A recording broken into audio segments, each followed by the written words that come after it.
So Russia has obviously suffered from the hands of sanctions from the West in particular for years now, but over 2022, the entire situation has shifted and it's gotten far, far worse, with Russia finally becoming the most sanctioned company in the world after they invaded Ukraine earlier on in the year. Now, there are loads of different problems that Russia is facing because of these sanctions, and there are just as many problems that the West is facing because they've put those sanctions into place themselves. But today, we're here to talk in particular about sanctions on Russia's financial services, on their markets, on their industry, and in particular on their bond market and the country and the state's ability to raise sovereign debt. Now, obviously, as you can tell from this headline, from this Bloomberg article behind me here, well, actually, Russia has just defaulted on some foreign debt for the first time in over 100 years, as they've just been incapable of making the payments that they were due to make. Now, today, we're of course going to explain what exactly is going on here. We're going to make sense of it. We're going to establish whether or not this is a real default, as that seems to be a narrative and a talking point that a lot of people are discussing today. And then we're going to talk briefly about where this might go in the future and what it might mean over the next few years for Russia in particular. So the first thing to note is that actually Russia defaulting on their bond payments has been expected for months now, pretty much since the invasion of Ukraine began, and that's for a few different reasons, but really it all comes down to the sanctions put on against Russia. The first is that actually Russia had a lot of their foreign currency reserves frozen and taken away from them. They had the foresight to actually stock up on gold and other commodities prior to this war, but they didn't apparently have the foresight to take their foreign currency reserves out of Western banks and bring them back into Russia itself. And that's a pretty major problem because one of the first actions that Western countries sought to take against Russia was to freeze these reserves and take Russia's access to them away from them. We've also seen a bunch of other sanctions come out which sort of target Western companies that do business with Russia or Western investors, and in particular, they make it very, very difficult and practically illegal for Western corporations or institutions or people to take payment from Russia, and that includes debt interest payments. As a result of that, it means it's almost impossible for Russia to actually pay out the payments that they're due to make on their bonds because it's illegal for their recipients to take that money in. Now, unfortunately for Russia, and despite what the state will tell you, it doesn't really matter what the reason for Russia's default is. The fact is that they cannot make the payments on their bonds, and so they are now officially in default, even if it is sort of a forced default. Russia and the state is being very vocal, telling everyone that they have the money to pay and that they want to pay off this debt. It's just that the West won't let them, and so it doesn't really count. It isn't a true default, and so it shouldn't really worry anyone, and it shouldn't even be any kind of a talking point.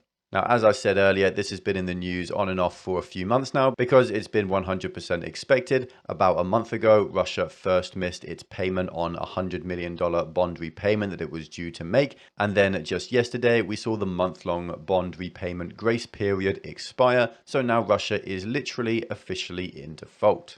Now, in the short term, this isn't actually awful news for Russia, but it is really quite poor news for foreign investors into Russia, in particular those who own Russian bonds, those who were expecting this $100 million payment to come through because they are out of money.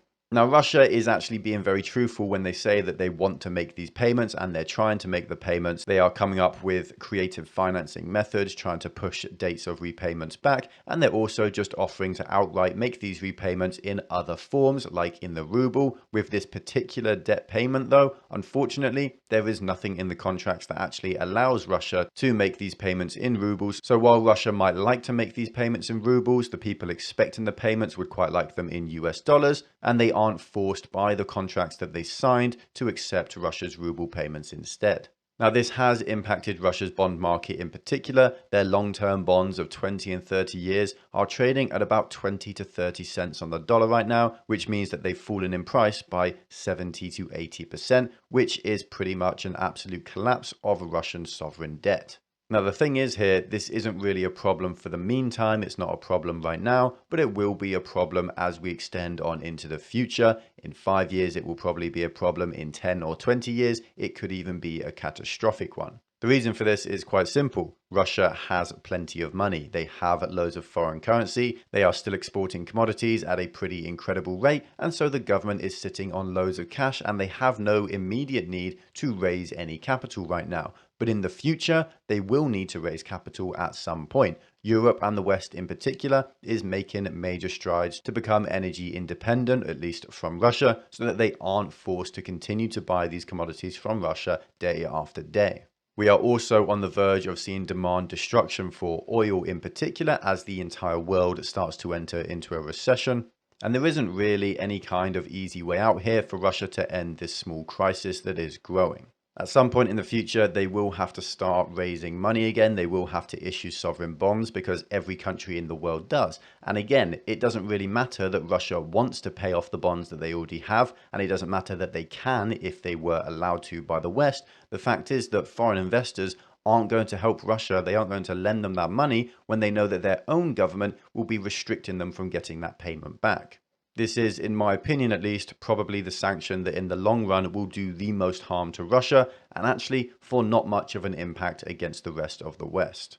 Now, there is an argument that actually there's another major financial system that could help Russia out here, and it is, of course, China or the East in general. But unfortunately, it doesn't seem to be that simple either, because China would then suffer secondary sanctions from the West once more in reaction to China helping Russia get around Western sanctions. And so far, the war has been going on for months, and China hasn't really shown any indication that they actually want to help Russia out of this pickle. This quote here from CNBC seems to encapsulate the problem perfectly. If they are prepared to run the secondary sanction risks, which so far they have not, and still lend to Russia, they will add a huge risk premium to lending rates for the prospect of somehow being dragged into future debt restructuring talks.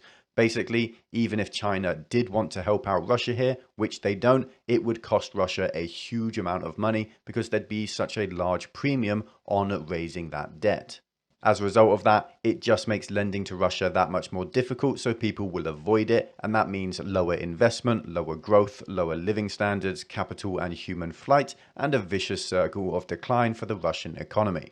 Now, of course, all of these problems here are major, but they're all long-term problems. For the meantime, for at least another year, Russia really isn't going to feel the effects of this. But when it comes to moving past that timeline into 2024 or over the next 5 years or 10 years or 20 years, if this same situation continues, if Russia remains sort of a pariah state, well, it will seriously start to impact their economy in a major way. Now, another thing worth talking about is, of course, the Russian ruble, which has been incredibly strong pretty much after the first few weeks of the war, once sanctions actually started to take an impact. And the reason for this is quite simple as well. Russia has been exporting an awful lot of goods, mostly commodities, and they haven't been importing much at all either. In short, this just means that there is loads of demand for the Russian ruble because people have to buy the Russian ruble to then buy commodities, notably oil and gas, and that forces prices up. That strengthens the ruble, and for a long time, this has been seen as a very positive thing for Russia. Putin himself is very glad about it, and he sees it as the best indicator that actually the West sanctions are failing. But in reality, this is, of course, a double-edged sword. As I just said, Russia is exporting loads but not importing much, and that's okay for now while they still have stock left over. But in the long term, Russia lacks a strong domestic industry for really anything important and modern. They don't have a strong domestic production for cars or automobiles or trucks. They don't have a strong domestic production for planes or anything in the aerospace industry anymore. They don't have really any kind of domestic production for computers, and for microchips in particular, they have an absolutely awful one. They pretty much have to import anything remotely technical into the country. They actually have a very poor manufacturing base outside of natural resources, extracting them, refining them, and selling them abroad. Russia has also put into place a bunch of really strict capital controls, which actually punish the people in Russia itself while protecting the currency. It basically just makes it really difficult for Russian citizens to change their rubles for anything else, and that stops selling pressure on the ruble itself, which again helps to strengthen the currency. What a lot of people are now referring to this is a Potemkin rate, which basically means it's a fake rate that doesn't really exist, because in short, Russia isn't trading with other normal market participants. they're basically just trading rubles amongst themselves. So yes, the ruble on paper is quite a bit stronger, but that's the result of crashing imports. And what's the point of building up foreign exchange reserves but to go and buy things from abroad that you need for your economy, and Russian can't do that. In the long run then, this strong Russian ruble isn't actually a problem, but it isn't a good thing either. It is, however, a symptom of a problem. It's a symptom of the fact that Russia is incapable of importing the things that it needs. Now again, there are a few possibilities here. Notably, China and India could reorient themselves towards Russia and try and help Russia get out of this, export their products over there, and try and help their economy survive. But again, this runs the risk of those countries then seeing the results of secondary sanctions, which will impact them. And as of yet, both India and China have not shown a willingness to actually align themselves fully with Russia and accept the wrath of the West. That leaves then one final possibility, that basically the West ends this new Cold War and goes back onto speaking terms with Russia, tries to return back to normal diplomatic relations that we saw before the war in Ukraine actually started. And on this front, I think personally it's just a little bit unlikely, though in fairness, this is not my area of expertise at all. I don't know for sure what's going to happen in geopolitics in the future. I don't know for sure how diplomatic relations between the West and Russia are going to evolve. But just in my opinion, I don't think it's going to be good. Now, the reason I don't think relations between Russia and the West are necessarily going to improve recently or soon is because, frankly, the war is continuing and the West is still, mostly at least, opposed to the war. Now, for this, I know there's going to be a lot of controversy. There always is whenever I talk about the war in Russia, but frankly, it isn't going to end anytime soon. Yes, Severodonetsk has been taken by Russia. Ukraine has ordered its troops to withdraw. But as you can see from this map here from the Institute for the Study of War, which I maintain is still the most accurate and unbiased representation of the war so far, the map really hasn't changed that much since about 6 weeks ago when I last made a video looking at what's going on in Ukraine. In the Donbass, Russia is slowly making some more progress, but they are not in the western parts around Kharkiv in particular, and then near the Dnieper River, around Mykolaiv and Kherson as well. Ukraine is actually counterattacking and making ground back against Russia. The war is at this point a slugfest. I said this about 2 months ago and nothing's really changed since then. So we shouldn't expect any swift end to this conflict at any point right now. We should be expecting thousands more dead on both sides, thousands more pieces of equipment destroyed on both sides, and no swift end to this conflict. As a result of that, the likelihood that sanctions continue into the future is very strong as well. Russia is going to keep occupying the parts of Ukraine that they invaded and took control over. Russia is going to continue to try and take over more of Ukraine, and so the West is going to remain mostly entrenched in their view that this is Russian aggression and that it needs to be opposed, and if they don't want to oppose it militarily, which they don't, then they have to do it through sanctions instead. Now, that being said, there are some fractures in the United Western Front here, in particular in France, with Macron trying to draw a bridge between Putin and himself. Germany is also on that similar sort of side of things, where they wish that everyone would just forget about Ukraine and go back to life before, frankly, because they want cheap natural gas and they want their industry to do well. And then we have smaller individual cases like in Switzerland, where they're starting to import Russian gold again, because frankly, all they care about there is their domestic markets and their financial services industries. And so they would quite like to go back to doing business and profiting off of that business with Russia as well. In the US, there is a chance that things could change as well. The US midterm elections are coming up soon, and the Democrats are not looking too hot. Biden hasn't exactly done a brilliant job on regards to the economy, so he's taken massive approval ratings hits, and there's a decent chance that the Republicans actually gain some kind of control over the country, and in general, they seem to be less supportive of Ukraine in this war. They want to fund Ukraine a little bit less, and they want to just sort of ignore it a little bit more, so that could be something to pay attention to.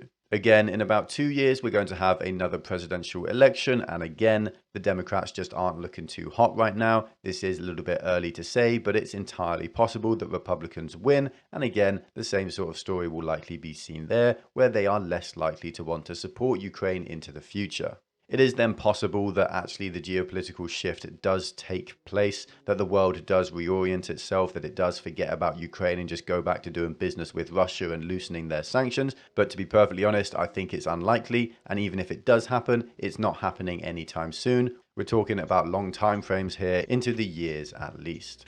If you enjoyed this video, then make sure to like, comment, and subscribe to bless the YouTube algorithm. It really does help. If you want to join our exclusive community, then check out our Patreon. You get access to our Discord server and extra content like access to my portfolio and buy and sell alerts for all my own investments.